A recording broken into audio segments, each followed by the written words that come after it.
Pero para sa amin, ay dapat pa rin kahit papaano ay panagutan ni Pangulong Marcos yung flood control. O, di ba?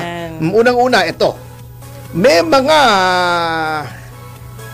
mga komento na rito na unang-una na galing kay sa idol natin, Opo. si Mayor Benji Magalong, na sinasabi niya, oy, di ba, ang ginawa kung ano-anong pinagsasasabi nitong si Claire Castro. Yun nga, yung mga parinig-parinig Mga kasi. parinig, kaya Oo. nagbitaw tuloy si Mayor Magalong. Ito palagay ko ang dahilan kung kaya't nagbitaw siya sapagkat eto na, sinabi na niya. Yung ayaw nilang sabihin ni Mayor Magalong nung ito ay Nakaupo. advisor pa.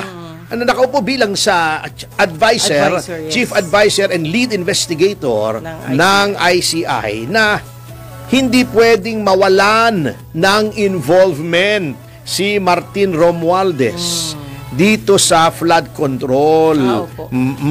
At sabi niya, hindi dapat matapos o magkaroon ng yung ending niyan ay hindi lamang kay dating Representative Zaldico, kundi hanggang kay Romualdez. Kasi sabi niya, imposibleng hindi alam ni then Speaker Romualdez ang ginagawa ng mga tao niya. At tama naman eh. Tama naman eh. Oo. At talamak itong practice na ito, hindi lamang with Zaldico, ay sa napakaraming mga congressmen na ayaw nilang idawit. Gusto nila yung mga senador kasi nga meron pa rin hindi pa rin nila ina-abandon yung kanilang plano na ipa-impeach na muli si Vice President Sara Duterte. Yan, oo. Sabi nga ni Mayor Magalong, ito siguro yung mga nakuha na niyang impormasyon nung nakaupo pa siya sa ICI, ang daming scheme daw sa loob ng House.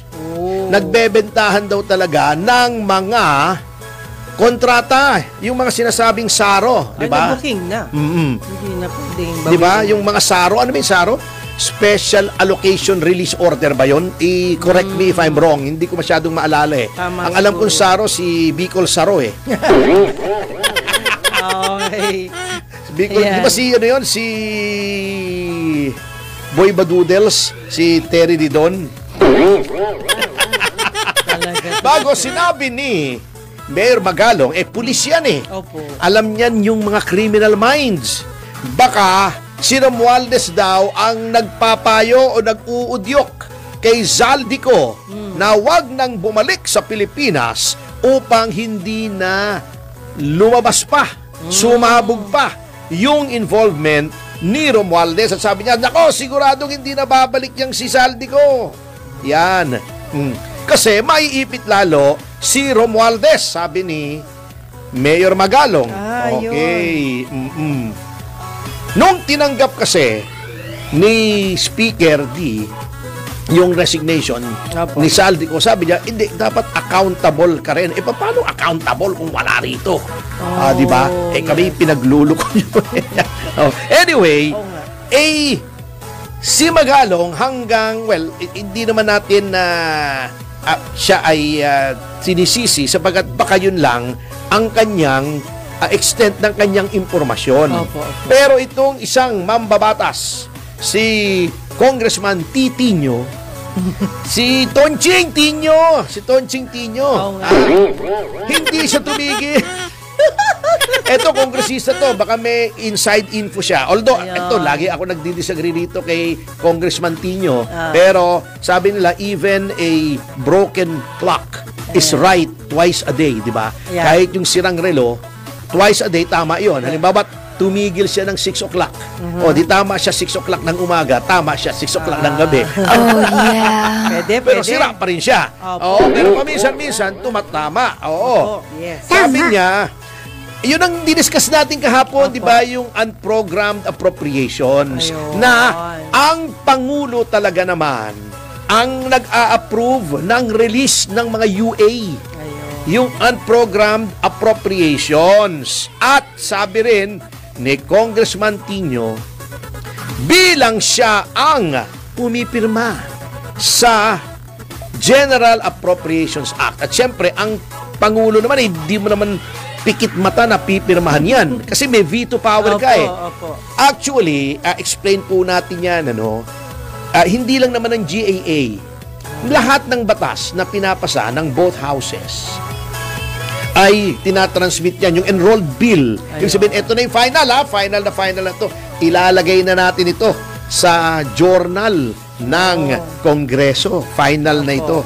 Yun ay ipadadala sa Malacanang. Kasi ang last step in how a bill becomes law is yung lagda ng Pangulo. Ayun, final say yun. Hindi naman pikit mata na yang kahit anong ipadala ng lehislatura sa Malacanang ay lalagdaan ng Pangulo. Ayun. May staff yan, kaya nga mayroong executive secretary, di ba? Opo. Oo.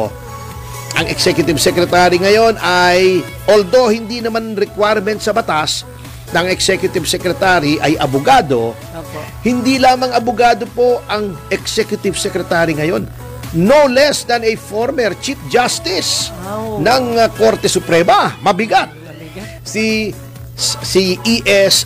Lucas Bersamin. Oh, yeah. Meron siyang Chief Presidential Legal Counsel. Mabigat din si Juan Ponce Enrile, dating Secretary of Justice, dating Customs Commissioner, Yes. dating DND Secretary, naging senador ilang beses, di ba? Meron din siyang Secretary of Justice, si Boying Remulla, pero kalimutan na natin yon. Wala man nangyari. Yes, sir, lang ang sasabihin pag sinabing bend the law. Meron din, magaling din naman ito, balita ko itong Solicitor General niya. Opo. Ang Solicitor General kasi po, ang abogado, ang legal counsel ng Republika, ng state. And the head of state is the President.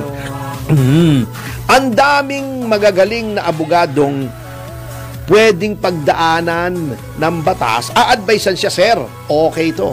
Ayos. Sir, hindi okay ito. Di ba? May mga na-veto na. Hindi lamang sa GAA.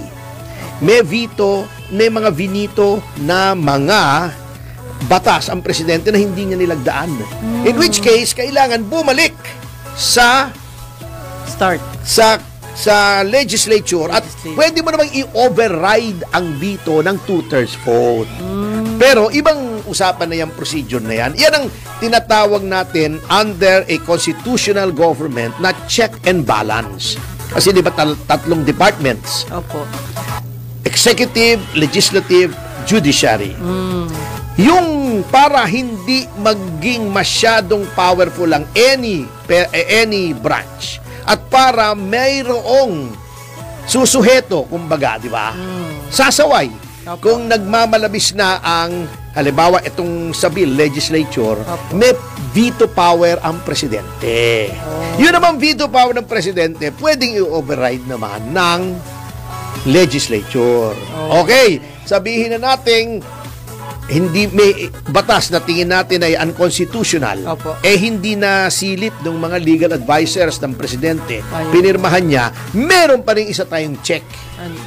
Yung pwede tayong pumunta sa Korte Suprema at sabihin natin, unconstitutional po itong batas na ito. Pwede pang ipawalang bisa at marami nang nangyaring ganyan. Okay. Di ba? Yung Truth Commission Yes. ni Pangulong Aquino, di ba, in-invalidate. Hindi naman pala batas yun, I'm so sorry. Executive order. Pero maraming batas. Ilang provision noong Cyber Libel Act na naging subject ng isang kaso sa Supreme Court, ini-strike down, unconstitutional daw. Marami po, marami. Maraming ini-strike down ang Korte Suprema. Yun naman ang check. Kung hindi na check ng Pangulo, yung legislature, ay yun naman ang check ng taong bayan, judiciary. Ayun. Pero hindi pwedeng ang judiciary ay siya mismo ang magsabing, uy, unconstitutional yan. Hindi pwede yun. Opo. Dapat may maghain ng demanda. Baka yung advisor niya nakalimutan, na-overlook. And minsan talaga, kanya-kanyang opinion yan eh. So, Na-overlook. minsan na-overlook, minsan ibang opinion nila. So, Opo. okay lang naman. So, ang sinasabi ni Tonching Tonching. Hindi, Tonching, di ba ang palayaw talaga niya? Nino? Antonio Tino eh. Si Tino. Tonching Tino. Oo. So sabi niya, since ang Pangulo ang pumipirma ng GAA, and in fact, yung 2025 GAA ay may mga vinito siya pero kakurampot lamang sa mga insertion. Pagka nilagdaanan niya yon, ibig sabihin, number 1, payag siya sa mga insertion na yon. At number 2, siya pa rin ang nagre-release, hindi naman ang legislature. Okay. Yun pala. Okay. Di ba? O, yun ang sinasabi niya na yung 214 plus billion na public works ng unprogrammed appropriation. Ibig sabihin, yung in-explain natin kahapon, Opo. hindi po itemized yun. Walang nakalagay kung saan yun. Lump sum yun. Masama yun eh. Oo, dapat walang ganun eh. Ang presidente pa rin ang nagpa-release. Kasi ang DBM po na under ng Office of the President ang nagre-release ng pondo. So, ang DBM hindi magre-release yan ng walang go signal ng Pangulo. So, according to Representative Titinho, Tonching Tinyo eh. Mas maganda yan. Iba dating nung magkasunod eh. Oo. Ang sinasabi ni Tonching Tinyo, habaan na natin para hindi maganda ang dating eh. No? Oo. Na yung sinasabi daw ni Secretary E.S. Bersamin na walang kinalaman ang Pangulo sa pag-release ay hindi daw tama. At palagay ko sa puntong ito ay agree with Congressman Tinyo. Yan wala nang tiya. Wala nang tiya. Kasi mga batang nanonood eh, di ba? Oo. Kasi talaga naman yung sinasabi ng mga nagdedepensa kay Pangulo na hindi lump sum yun, mali po yun. Lump sum po yun, unprogrammed nga eh. Kaya nga bad idea yan. Kaya nga nagagalit si Toby Chanco na mayroong unprogrammed na insertion kasi nagiging parang slush fund nga eh. Oh, kita mo ha? Yung sinasabi natin, di ba? Sinabi na natin yan, yung Chapter 5, Section 35 of the Administrative Code, ha? Yon. Na ang mga, yung paggastos ng mga UA, yung unprogrammed appropriation, ay, and I quote, made in accordance with a special budget to be approved by the President. Aaprubahan ng Presidente yung budget muna bago ma-release yung unprogrammed appropriations. Yan. Yun na pala eh, shortcut. Eto lang ang natatawa ko kasi sinasabi ni Senator Lacson, ang tinuturo niya DBM. Kapabayaan daw ng DBM. Hala. Yung DBM ba naman gagawa yan? Gagalaw ba naman yan ng walang go signal ng Pangulo? Alter ego lamang yan ng Presidente. Itatanong yan sa Presidente, Sir! Eto ba'y i-release na namin? Pag sinabi ng Presidente, ay hindi ba? Kukontrahin ka ba nung Secretary? Di ba? So yun ang sinasabi ko. Hindi makakatakas ng ultimate responsibility ang Pangulo para dito sa unprogrammed appropriations na ginamit sa mga anomalous na flood control project.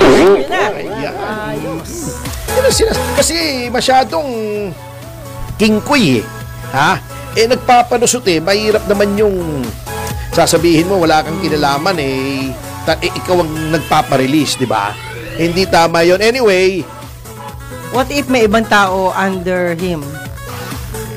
Kanino? Si Pangulo. Meron pa siyang tao under him. Under him nga ang DBM Pero sino bang nag-uutos? Yung tao ba?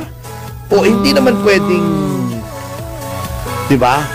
Bago umiinit na ngayon